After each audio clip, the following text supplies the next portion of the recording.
in defense. We'll let everybody get in here, but at first I wanted to bring in Governor Perry on this. We'll stay on this subject. Don't worry about it. Hang on, I'll let you back in here, Ron. You've called Senator Santorum the king. I think you've just seen a great example of why I got in this race, because I happen to think that I'm the only outsider, with the possible exception of John Huntsman, who has not been part of the problem in Washington, D.C.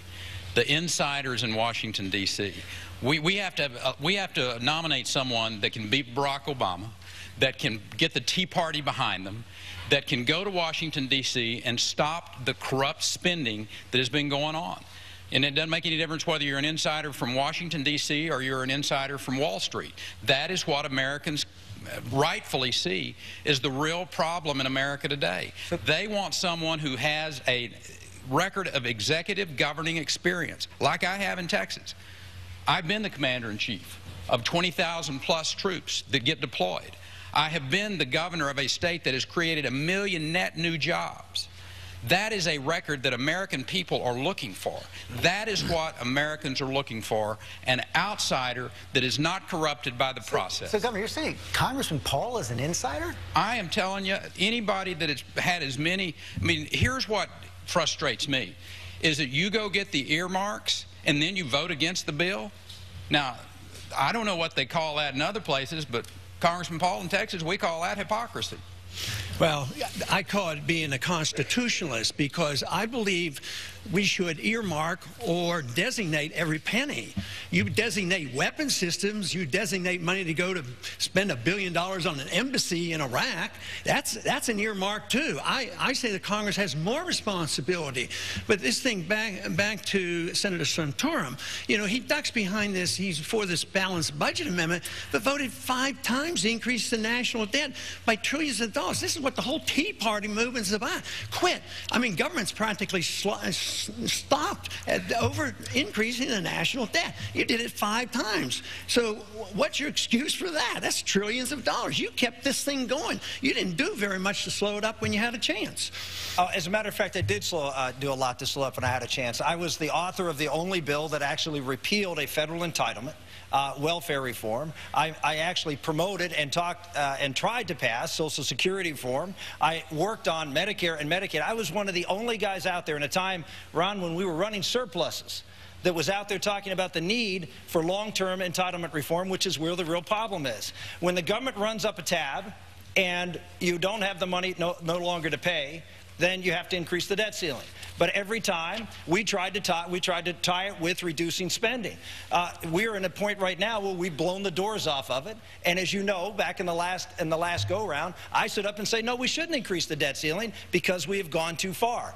But you know, routine debt ceiling increases have happened throughout the course of this country for 200 years. If I can, I'd like to pivot and go to another topic here, which is the issue of commander-in-chief and national security. And Governor Huntsman, you have already said, for instance, that the Iranians have made the decision to go nuclear. You think they want a nuclear weapon.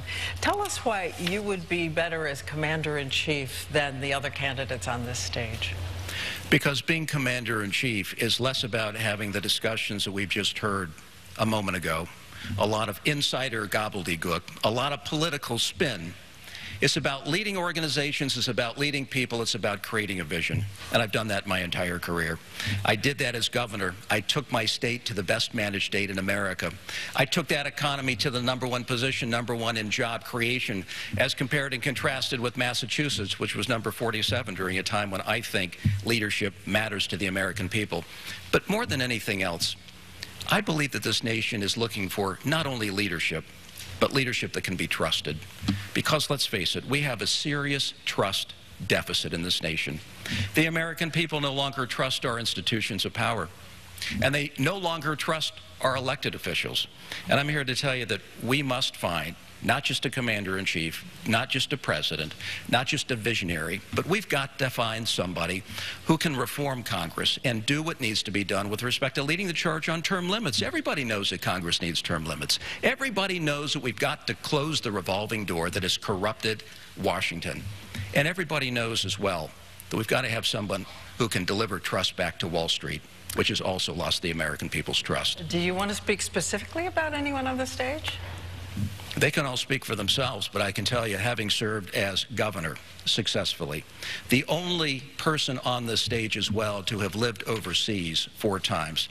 I've run 2 American embassies, including the largest and most complicated we have in the world, the United States Embassy in China. I think I understand better than anyone on this stage the complex national security implications that we will face going forward with what is, we all know, the most complex and challenging relationship of the 21st century, that of China. Governor Romney?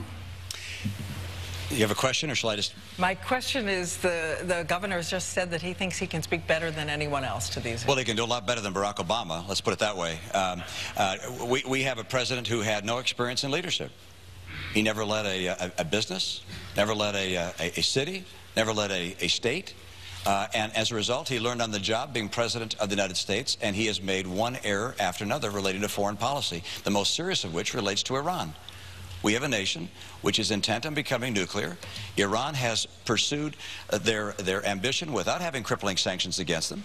The president was silent when over 1 million voices took to the streets in Iran, voices he should have stood up for and said, we're supporting you, and he's failed to put together a plan to show Iran that we have the capacity to remove them militarily from their plans to have nuclear weaponry. Look, this is a failed presidency, and the issue in dealing with the responsibility of commander-in-chief is the issue of saying who has the capacity to lead, who is someone who's demonstrated leadership capacity, who has character, shown that character over their career, who has integrity, and I hope, I mean, each of these people, I don't want to be critical of the people on the stage. Any one of these people would do a better job in many respects than our president, and I will endorse our nominee. I believe in the principles that made America such a great nation. This is a time when we're faced not with a nation that is extraordinarily secure in a very, very calm world. We're facing a very dangerous world. And we have a president now who unbelievably has decided to shrink the size of the military, who unbelievably has said, for the first time since FDR, we're going to no longer have the capacity to fight 2 wars at a time. This president must be replaced. I want to bring in Josh now. Yeah, I want to stay on the topic of commander-in-chief as well. Obviously, that puts you in charge of the most powerful armed forces in the world. Only 2 of you on stage have served in the military. Dr. Paul was a flight surgeon, Governor Perry a pilot. There are 25 million veterans in this country, 3 million currently serving active duty. So this question is very relevant to a large number of voters out there. And the question goes to you, Governor Perry. Do you believe having worn a uniform, been part of a unit, better prepares you for the job of commander-in-chief than those on the stage who haven't served? You know, I think it brings a very clear knowledge about what it requires for those that are on the front lines. But also, having been the governor of the state of Texas and been the commander-in-chief for 11 years there, and 20,000 plus troops that we've deployed to multiple theaters of operation. But I want to go back to this issue that we just brought up earlier when we talked about one of the biggest problems facing this country. And Iran's a big problem, Senator, without a doubt. But let me tell you what this president is doing with our military budget is going to put our country's freedom in jeopardy. You cannot cut $1 trillion from the Department of Defense budget and expect that America's freedoms are not going to be jeopardized. That, to me, is the biggest problem that America faces, is a president that doesn't understand the military and a president who is allowing the reduction of the DOD budget so that he can spend money in other places, and it will put America's freedom in jeopardy. We'll talk about the understanding of the military, and let's go to you, Speaker Gingrich. Recently, Dr. Paul referred to you as a chicken hawk because you didn't serve. Given what you just heard Governor Perry say about understanding the military and Dr. Paul's comments, how do you respond? Well, Dr. Paul makes a lot of comments. It's part of his style. My father served 27 years in the Army in World War II, Korea, and Vietnam. I grew up in a military family moving around the world. Since 1979, I have spent 32 years working, starting with the Army's Training and Doctrine Command. I was the longest-serving teacher in the senior military for 23 years. I served in the Defense Policy Board. But let me say something about veterans, because as an Army brat whose family was deeply engaged, I feel for veterans. We had a great meeting today in Wolfboro with veterans, and I made a commitment in New Hampshire that we would reopen the hospital in Manchester. We would develop a new clinic in the North Country using telecommunications, and we would provide a system where veterans could go to their local doctor or their local hospital. The idea that a veteran in the North Country in midwinter has to go all the way to Boston is absolutely, totally, fundamentally wrong. And I would say, as an Army brat who watched his mother, his sisters, and his father for 27 years, I have a pretty good sense of what military families and veterans families need. Congressman Paul, would you say that again? Would you use that phrase again? Yeah, I think people who don't serve when they could and they get 3 or 4 or even 5 deferments they have no right to send our kids off to war and not be even against the wars that we have. I'm trying to stop the wars, but at least, you know, I went when they called me up. But, you know, the veterans problem is a big one. We have hundreds of thousands coming back from these wars that were undeclared, they were unnecessary, they haven't been won, they're unwinnable, and we have hundreds of thousands looking for care. And we have an epidemic of suicide coming back. And so many have, I mean, if you add up all the contractors and all the wars going on in Afghanistan and in Iraq, we've lost 8,500 Americans and severe injuries over 40,000. And these are undeclared wars. So Rick keeps saying, you don't want this libertarian stuff. But what I'm talking about, I don't bring up the word, you do, but I talk about the Constitution. Constitution has rules, and I don't like it when we send our kids off to fight these wars, and when those individuals didn't go themselves, and then come up and when they're asked, they say, oh, I don't think one person could have made a difference. I have a pet peeve that annoys me to a great deal, because when I see these young men coming back, my heart weeps for them. Speaker Gingrich. Well, Dr. Paul has a long history of saying things that are inaccurate and false. The fact is, I never asked for deferment. I was married with a child. It was never a question. My father was, in fact, serving in Vietnam in the Mekong Delta at the time he's referring to.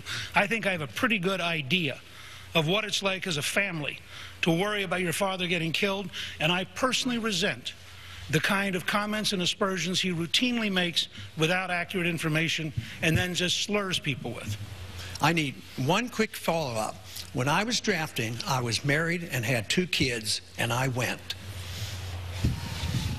I wasn't eligible for the draft. I wasn't eligible for the draft.